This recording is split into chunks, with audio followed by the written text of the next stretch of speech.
Hi, and welcome to our first episode of Tomahawk TV. I'm Caitlin Thurman, and today we'll be looking more in depth at the scholarship process.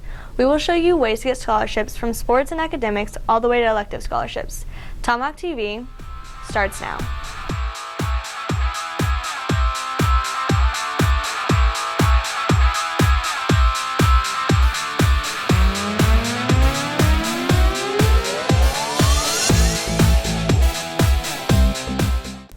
Thanks for joining us for our first episode of Tomahawk TV. For our first episode, we're going to talk all about scholarships. And the first thing for every scholarship you'll need is an ACT score. Nick Young went in depth on ACT. What's the most important thing?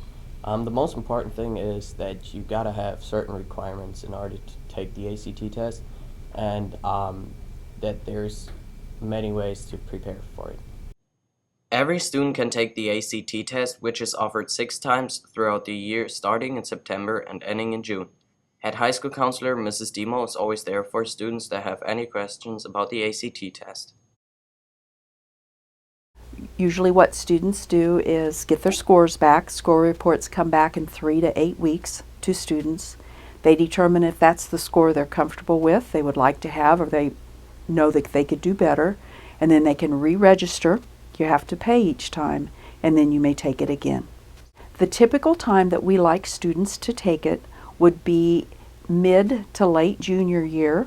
You can take it before that if you want, but keep in mind that the ACT covers 1 through 12 school years. So the more experience you have in school, the more school you have, the better you will do. So in your junior year, start taking it. Fall of your senior year is an optimum time as well. That was the basic and most important information about the ACT test. ACT prep teacher Mrs. Zuber goes more into detail in his class. The order of the test is quite simple. The first test you take that morning is the English test. It is 60 minutes long. The next portion is your math test. It is also an hour long. You get a 10-minute break, and then you take a 35-minute reading test. You get a short minute break, and then a 35-minute science test. Audrey Tinoco already took the test and knows what it's for. Yeah, my score allowed me for automatic admissions into my school, but I'm going to still take the test to increase my score so I can get more scholarships and less money off. You can prepare for the ACT test by taking practice tests, buying books about the test, tutoring, and taking ACT prep classes. Chris Chavez tries to avoid his earlier mistakes taking the ACT test. I think I definitely did better than the first time I took it, because the first time I was unprepared. Didn't keep track of the time, really. Kyle Watkins Davis has his own additional secret for preparing. I took a bunch of practice tests, and then I ate a good breakfast that morning, and I got plenty of sleep the night before. I hope you know more about the ACT test now. I'm Nick Young, reporting for Tomahawk TV. Next, we looked at the academic side of scholarships. Not only do you need a good ACT score, you also need a good GPA. Trevor Jeffries explored this a little bit more. What was the thing you learned most about the academic part? I learned that you need a good GPA, a good ACT score, and I started my research with Miss Ann Farmer. Seniors in English 4 were asked to find a scholarship on the internet or from the counseling department and share it with all students. So I asked them to print it off and then post it outside my classroom for the scholarship board. These scholarships are available to any student who might be eligible. The scholarship bulletin board is by Ms. Farmer's room. This is a collection of scholarships that my seniors found for students who are seeking additional money to go to college. These scholarships range from music scholarships to writing scholarships to GPA isn't everything scholarship. Feel free to visit these websites and grab a handout from the bulletin board. You have to really work hard. Got to maintain a decent grade point average. I mean, GPAs and everything when it comes to scholarships. Here's Christian Selmer to talk about Bright Flight. Well, in order to get the scholarships I've worked for, like Bright Flight, your grade point average has to be at least within the top 10% of your class, and you have to score 31 on your ACT, which I've managed to do both of. So, yeah, that's about $3,000 a year just for taking the test, so anybody can do it. websites you can go to help you find scholarships? There are some additional websites that students can go to find scholarships. They are fastweb.com, Missouri Connections, the Truman Heartland Foundation, and please be sure to check the monthly scholarship bulletin from the counseling department. There's a lot of scholarships out there. Not all do you have to be talented for. Reporting for Tomahawk TV is Trevor Jeffries. Students looking more outside of the academic area might be more interested in elective realms like art, culinary arts, and drama. Trent Epperson here looked more into that for us. What all did you learn? I learned that you can get a scholarship through any of our classes that we have that are electives, and I started out by interviewing Bobby Phelps about some of the classes we offer.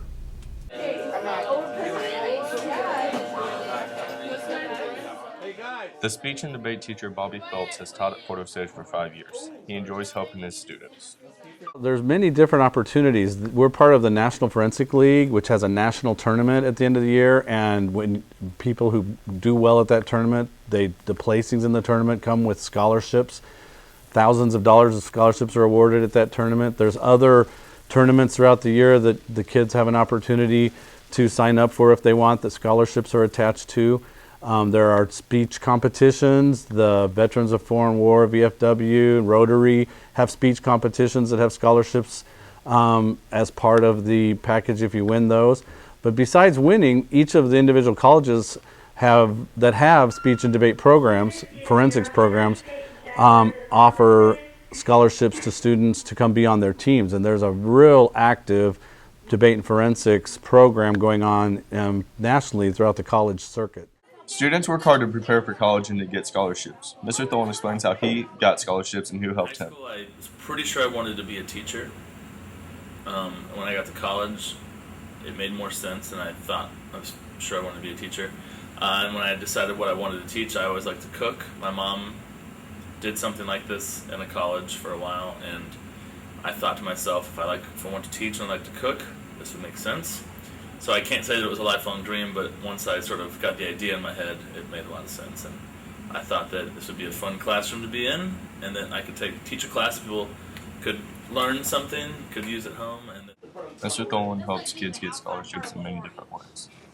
Kids aren't probably going to go to college unless the idea sort of is already inside them. So I talk about my experience. I talk about how you don't have to already have all your money. You can get financial aid or scholarships or loans. Grants and things like that. So I think some people don't think it's within reach. I try to make sure everyone knows that it's an option if you're willing to work for it. Ms. Meneses is one of the art teachers here, and she explains how some of her students have moved forward in the art program. In our department, we have a variety of competitions that we compete in throughout the year. And this year, we've already competed and submitted artwork to the Merriam Art Show, which is an area all-metro high school show from students in Kansas and Missouri. We also have Scholastics Art and Writing coming up due in December, and many of our students in the past have earned gold key, silver key, honorable mentions. And so what we do is we ask the students to keep a running record of what they have earned, and they can add those to their college applications, and then the college will recognize that and give them money for the awards that they have won in that one. We also have colleges that we compete in competitions. We locally have done Avila in the years past, and students have been awarded scholarships to Avila.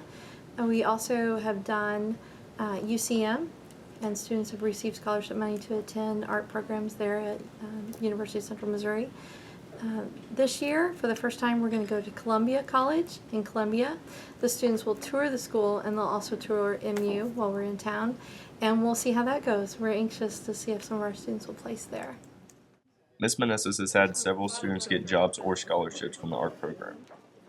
Johnny is a junior at Port Osage, and he plans on pursuing the culinary arts career.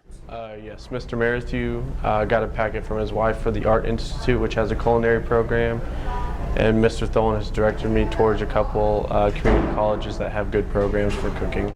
If there's any elective classes that you really enjoy, you can more than likely pursue these careers. Reporting to you from Tomahawk TV, I'm Trent Epperson. The first place student athletes are going to look to get scholarships to play sports is the NCAA. Pierre Casaraghi did his story on the NCAA clearinghouse. Pierre, what did you learn? I learned that not also being talented on the field is important, but keeping your grades up is the most important thing. And I'll begin my story with activities. Director Brandon Hart. Later, but actually go to the, you look at the NAI website. Students interested in playing athletics at an NCAA university need to visit the NCAA Clearinghouse and other websites to find out more information about the requirements. Florida State Activities Director Brandon Hart says first thing students should be concerned about is academics.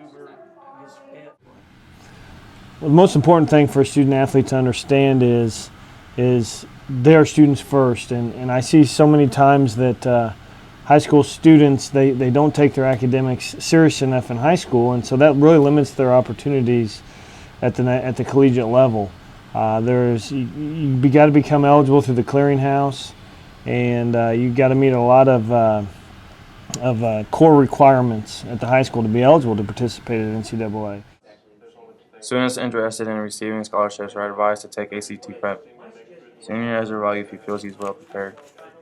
With getting me started with, I don't know, the type of environment Mr. Snodgrass and them bring, so I think ACT prep is going to help a lot. English 110 is going to help a lot, Miss Martz and all that, so college isn't going to be easy, so Florida State is a pretty good school. Definitely helped a lot. There are 8 NCAA D1 schools surrounding Missouri. Asia Cole feels like she's got a lot of help. My counselors have helped me get all my requirements for school and help me find the school I want to go to. And my mom's also helped me a lot pick out a really good D1 school that will fit my needs and what I want to do with the rest of my life.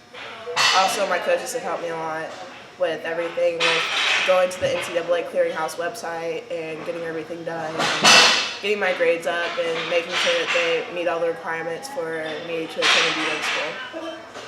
You know more about the NCAA. This is Pierre Castaray reporting for Tomahawk TV. In addition to the NCAA, there's also the NAIA, which Nelson Santana looked more into for us. Nelson, what did you learn? I learned that there are 3 major requirements for NAIA. I interviewed Coach Zuber, and he goes into more detail about how to qualify.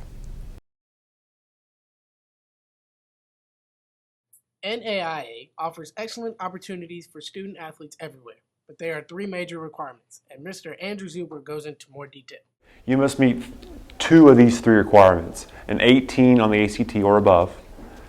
You must have a 2.0 GPA or higher out of 4-point scale, or you must finish in the first half of your graduating class. So 18 on the ACT or above, and or 2.0 or higher, and or top 50% of your graduating class. Florida State sends kids every year to NAIA colleges. Senior Brian Starr is one of the students that dreams of playing at the next level. I've been playing the game of basketball since I was a little kid. I always wanted to play at the next level. It's one of my dreams. It's great for student athletes to start planning early. Sophomore Skylar Thompson has already started his planning to play at the next level. I've always wanted to play college something, either basketball or football, and just whatever it takes to get there, I'll do it. If you're serious about playing at an NAIA college, you should check with your activities director and see if you're meeting the requirements.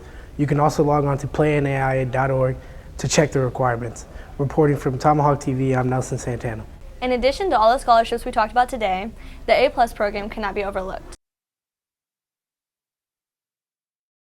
The A+ program is an incentive used in Missouri high schools to improve college rates.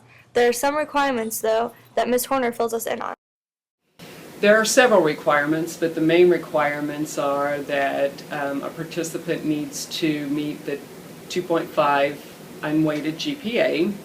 They need to meet 95% attendance over the 4 years of high school, which would be missing no more than 33 days. They need to perform 50 hours of tutoring in a Fort Osage school. They need to maintain good citizenship. And the latest one is that they have to meet the class of 2015. Junior Duran Fields is an A+ tutor for Mr. Airman's class, where he helps students out daily, but we also found out it helps himself.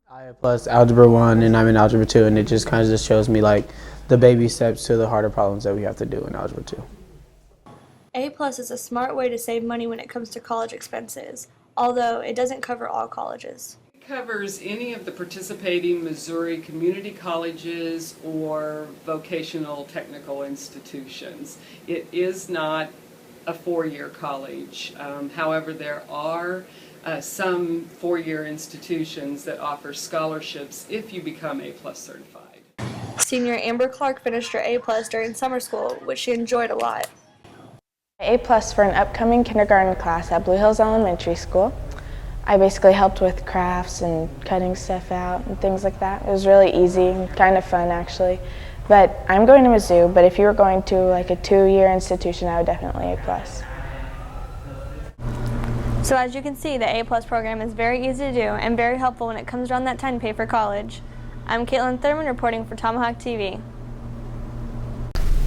Thank you for watching Tomahawk TV. We hope you enjoyed and received some great information. I'm Caitlin Thurman, and for all of us here at Photo Stage Broadcasting, we hope you have a great day.